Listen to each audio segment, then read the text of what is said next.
Teman-teman, kalau kita cermati penghasilan pada microstock atau Shutterstock pada khususnya, bisa jadi range penghasilan ini tidak terbatas. Mulai dari yang kurang dari belasan dolar per bulan, sampai kemudian ada yang ratusan dolar, ribuan dolar, bahkan puluhan atau ratusan ribu dolar per bulan. Semakin banyak penjualan, maka akan semakin banyak pula penghasilan yang didapatkan oleh kontributor. Nah, bagaimana caranya untuk meningkatkan penjualan di Shutterstock? Pada episode kali ini, Gajah Berkokok akan membahas mengenai tema itu. Tonton terus.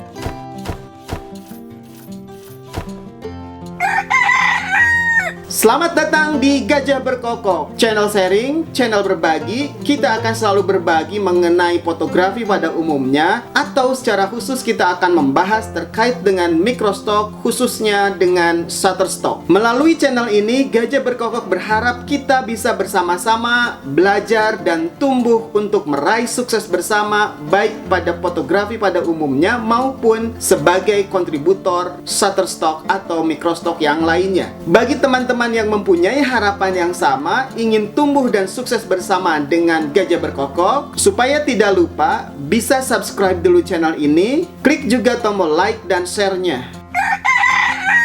Nah, teman-teman, potensi untuk mendapatkan penghasilan dari Shutterstock ini sesungguhnya hampir tidak terbatas. Teman-teman bisa mendapatkan penghasilan berapapun sesuai dengan usaha yang dilakukan oleh teman-teman sendiri. Semakin banyak teman-teman menjual foto, maka akan semakin banyak pula earning yang akan didapatkan oleh teman-teman. Mari kita bermain matematika sebentar untuk mengilustrasikan kira-kira berapa besar pendapatan yang bisa dihasilkan oleh seorang kontributor di Shutterstock. Saya akan contohkan pengalaman dari akun saya sendiri. Teman-teman, saat ini galeri saya isinya ada sekitar 7.800 foto. Dari 7.800-an foto saya di galeri itu, setiap bulannya rata-rata foto saya di-download oleh buyer sebanyak 400 sampai 600 foto. Kalau kita coba presentasikan, itu adalah sekitar 5,12% sampai dengan 7,7%. Mengacu kepada nilai rata-rata per image setelah ada perubahan struktur earning di Shutterstock, satu foto saya itu rata-rata mendapatkan 0,35 US dollar. Dengan angka itu, maka setiap bulannya saya akan mendapatkan penghasilan sekitar 140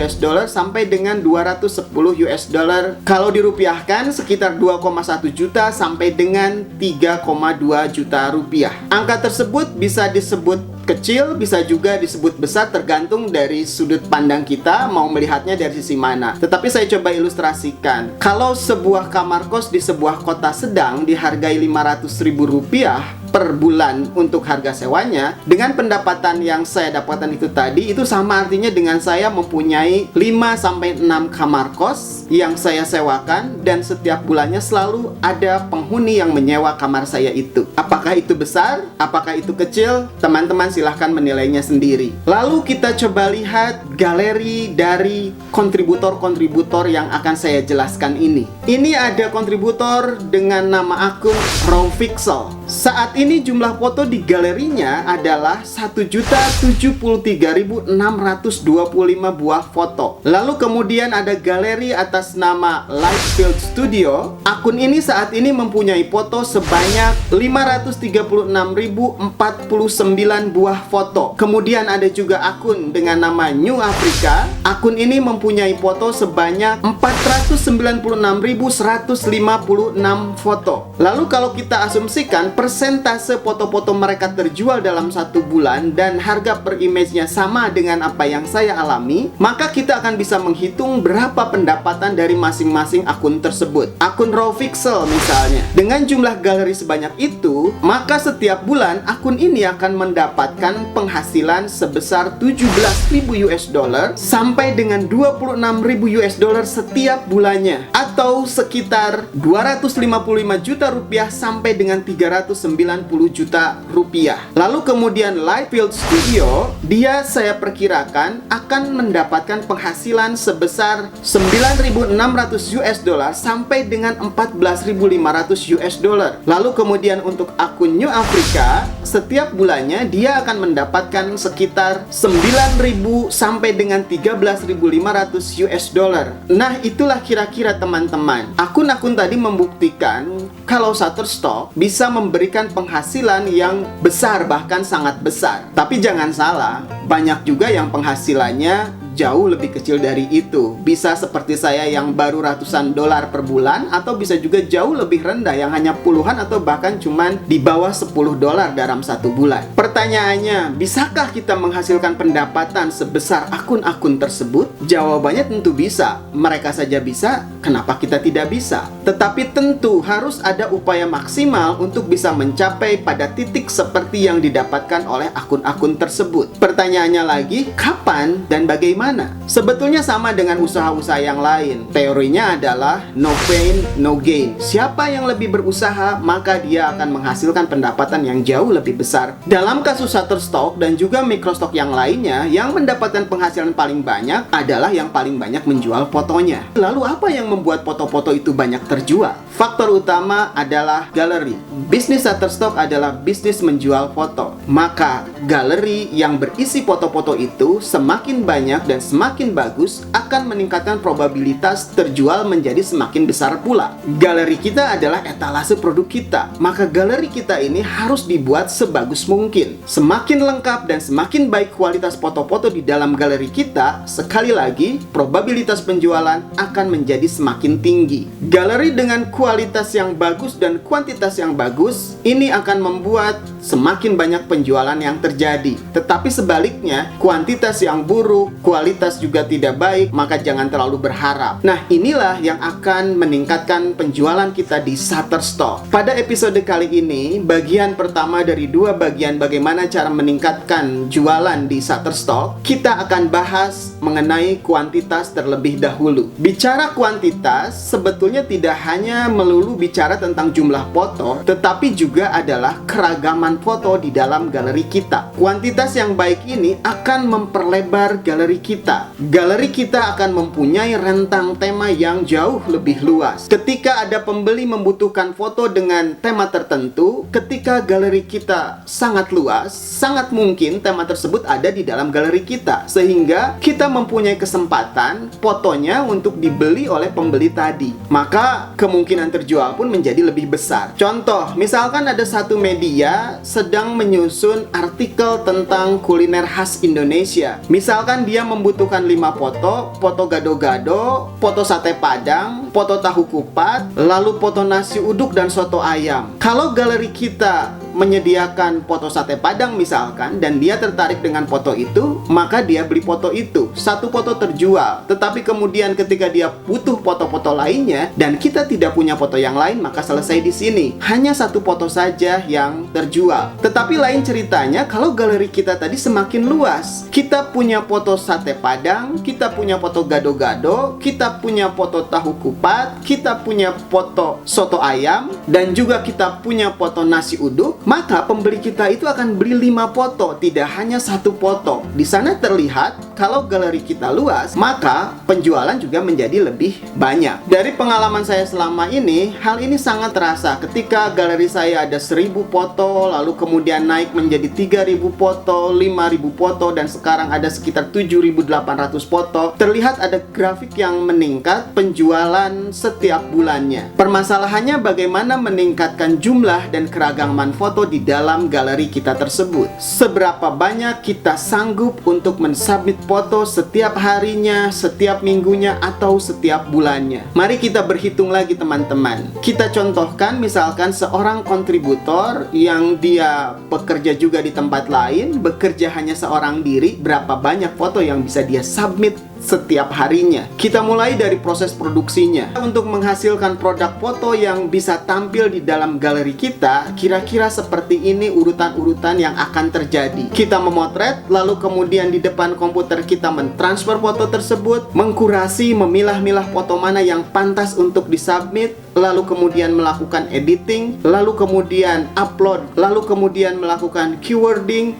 baru submit, tunggu approve, maka akan hadirlah foto kita di galeri kita. Pertanyaannya, berapa banyak waktu yang dibutuhkan? Katakanlah ini hitungan kasar. Kita memotret di satu spot bisa 1-2 jam, menghasilkan sekitar 100 atau 200 foto. Lalu kemudian kita pulang, transfer foto mungkin butuh sekitar 15 menitan. Lalu kemudian kita mengkurasi, memilah-milah foto mana yang pantas untuk disubmit. Ini bisa jadi butuh 30 menit. Lalu kemudian kita mengedit, bisa butuh 30 menit sampai 1 jam juga. Kemudian kita upload, barangkali butuh 10 menitan. Kemudian kita melakukan keywording, bisa jadi sekitar 20 menit kita butuhkan untuk itu. Dan terakhir kita submit. Nah, ini baru sekitar 20 foto yang kita submit, dengan ada kemungkinan di reject pula. Total kurang lebih kita akan membutuhkan sekitar 4 jam untuk menghasilkan 10-20 foto yang kita submit ke Shutterstock. Dari simulasi tersebut, kalau kita hanya meluangkan 1 atau 2 jam saja sehari, belum tentu kita bisa menghasilkan 50-100 foto dalam sepekan. Jadi ini sangat sedikit ya teman-teman. Dengan begitu, kapan kita bisa punya galeri sebanyak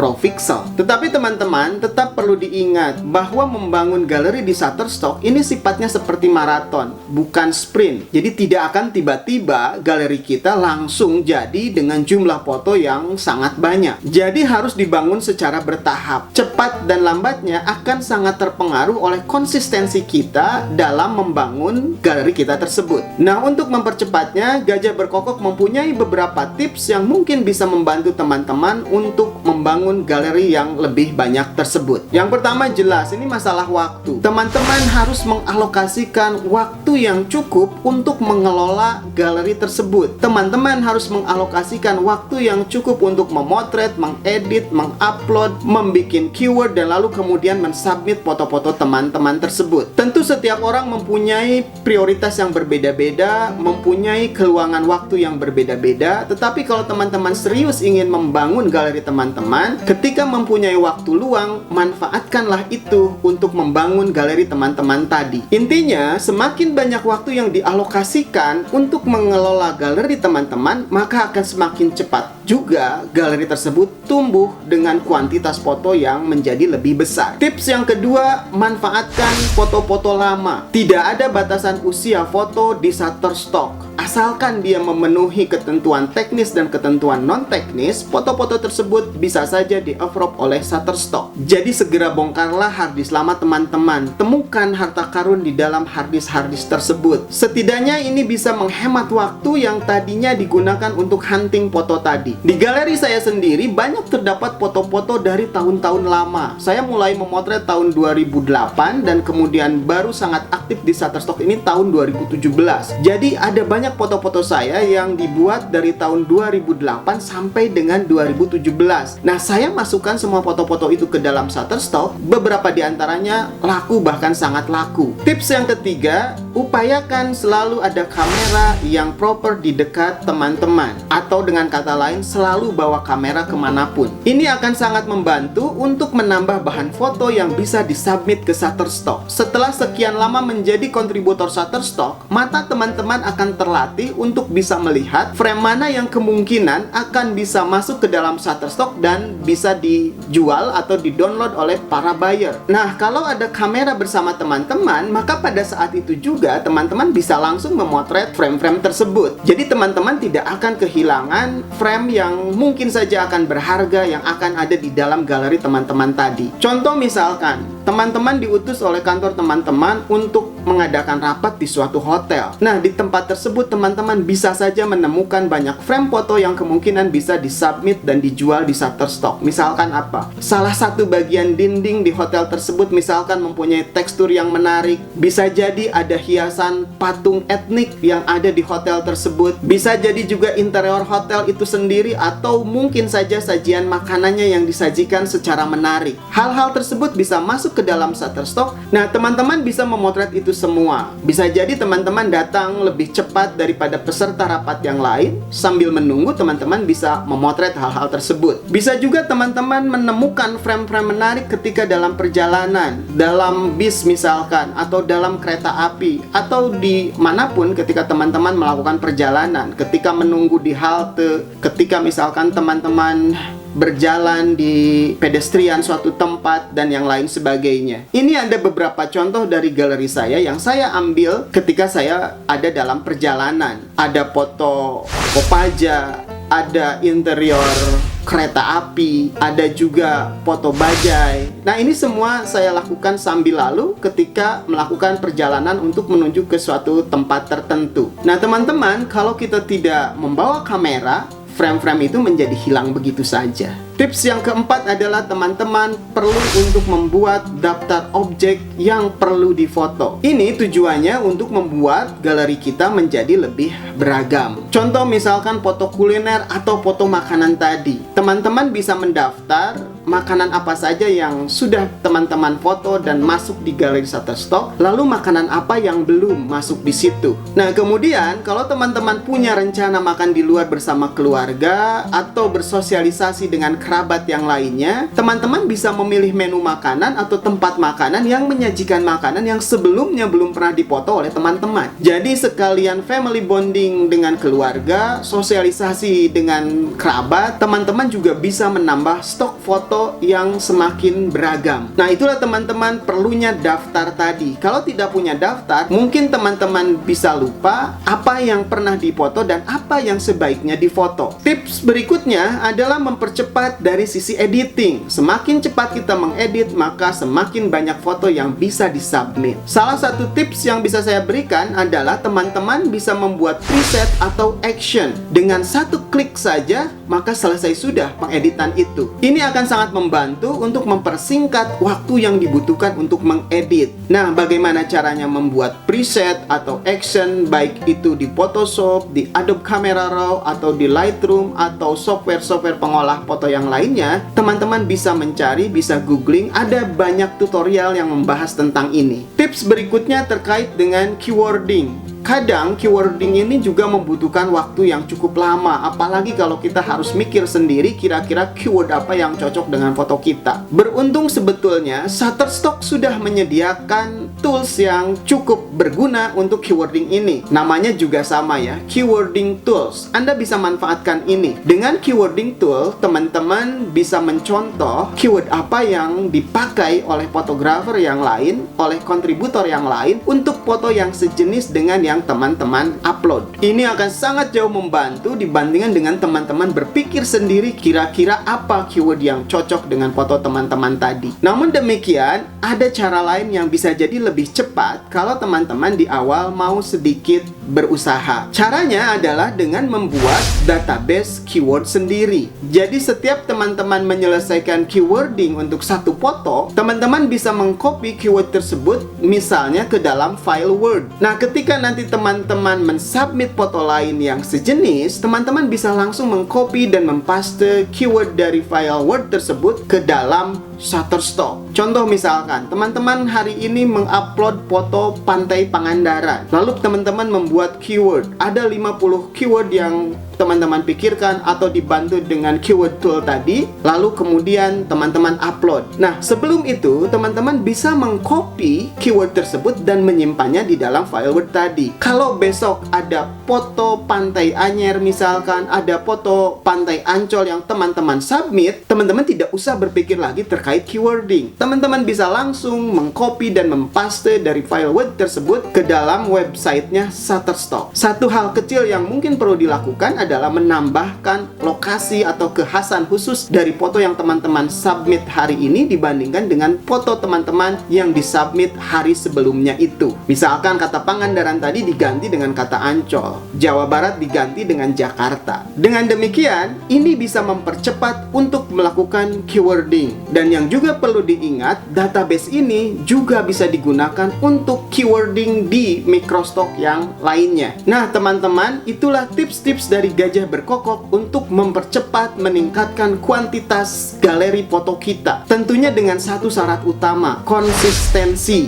Hal-hal tersebut harus dilakukan dengan konsisten. Akan jauh lebih baik kalau teman-teman mensubmit 10 atau 20 foto setiap hari ketimbang misalkan teman-teman mensubmit 100 foto sekaligus tapi kemudian teman-teman libur 3 atau 4 minggu kemudian. Lalu apakah tips-tips tersebut akan membuat galeri kita menjadi sebanyak raw pixel atau New Africa? Tentu saja tidak. Ada hal mendasar yang membedakan. Kemampuan seseorang mempunyai limit. Meskipun Anda menghususkan diri hanya bekerja untuk membangun galeri Shutterstock misalnya, sulit untuk seseorang bisa mengupload secara konsisten di atas 100 foto setiap hari. Lalu dari mana akun-akun tersebut bisa mempunyai galeri sebanyak itu? Ini kuncinya, melipat gandakan resources, waktu maupun tenaga. Akun-akun tersebut mengalokasikan resources yang sangat banyak. Bagaimana caranya? Jawabannya adalah tim, bekerja secara bersama-sama. Maka resources yang dipunyai akan berlipat-lipat. Ada banyak kemungkinan kerjasama yang bisa dilakukan. Yang pertama, saya sebut family teamwork. Teman-teman bisa meminta bantuan saudara, istri, anak, orang tua, atau kerabat yang lain yang ada di rumah teman-teman. Teman-teman bisa meminta mereka untuk ikut memproduksi foto dengan ikut hunting. Bisa saja meminta mereka untuk bantu mengedit, atau mengupload, atau keywording, atau apa saja yang terkait dengan produksi foto dan membangun galeri tersebut. Ini akan mempercepat karena waktu yang dimiliki menjadi berlipat. Tetapi tentu ini dengan catatan. Mungkin teman-teman perlu untuk melatih dulu saudara-saudara teman-teman tadi. Bentuk kerjasama yang kedua, saya menyebutnya photographer connection. Sesama fotografer, sesama kontributor bisa bekerja sama. Sebuah hubungan mutualisme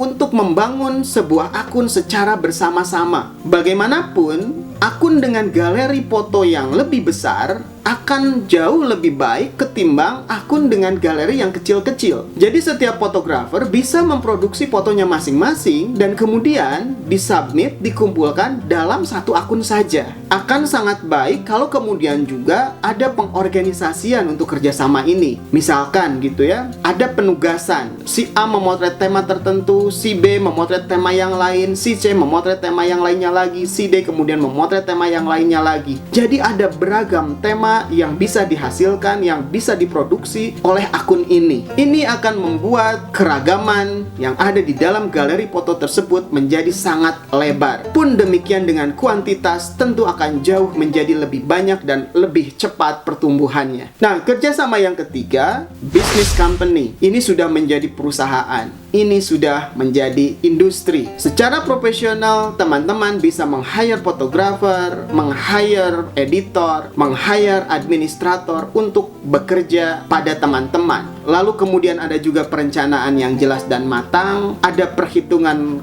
cash flow yang juga cukup jelas, sehingga untung ruginya bisa diperhitungkan. Dan tentu ini akan menghasilkan produksi yang besar dengan earning yang besar pula. Nah teman-teman, itulah kemungkinan-kemungkinan yang bisa terjadi. Teman-teman bisa bekerja sendirian, bisa juga bekerja sama dengan pihak lain. Teman-teman bisa membuat galeri teman-teman tumbuh sangat cepat, tetapi bisa saja membiarkannya mandek begitu saja. Semuanya adalah pilihan yang harus didukung dengan komitmen dan konsistensi. Tetapi apapun pilihannya, kembali saya ingatkan bahwa membangun galeri Shutterstock ini adalah sebuah pekerjaan maraton. Dibangun tahap demi tahap, tidak langsung simsalabim dan kemudian jadi sebuah galeri yang besar dan berkualitas. Normalnya teman-teman akan tumbuh seperti itu. Mulai dibangun dari nol, mempelajari foto seperti apa yang bisa diterima dan tidak bisa diterima, foto seperti apa yang laku dan tidak laku. Lalu kemudian juga mempelajari workflow yang paling baik untuk memproduksi foto yang banyak dan juga berkualitas. Teman-teman juga akan ada pada tahap memikirkan akan menjadi full kontributor atau hanya sekedar freelancer saja, dan selanjutnya. Saran dari saya, berusahalah sebaik-baiknya dengan resources yang dimiliki saat ini. Nikmati saja prosesnya, teman-teman akan tumbuh dengan sendirinya, dan pada saatnya teman-teman akan bisa memilih dengan lebih jernih apa yang harus dilakukan. Yang pasti, jangan mudah menyerah, terus belajar, terus semangat, tetap produktif dan konsisten mengupload foto. Nah teman-teman, demikian sharing dari Gajah Berkokok untuk kesempatan kali ini. Berikutnya bagian kedua terkait dengan kualitas yang harus dibangun di dalam galeri kita akan saya sampaikan dalam video bagian 2. Teman-teman tunggu saja video tersebut tayang. Supaya tidak ketinggalan, silahkan subscribe channel ini. Jangan lupa juga pijit loncengnya. Lalu teman-teman bisa klik tombol share dan like-nya. Dan bagi yang mempunyai pertanyaan atau ingin berdiskusi lebih lanjut, bisa tulis di kolom komentar. Nah, demikian teman-teman. Tetap semangat, tetap sehat. Salam gajah berkokok.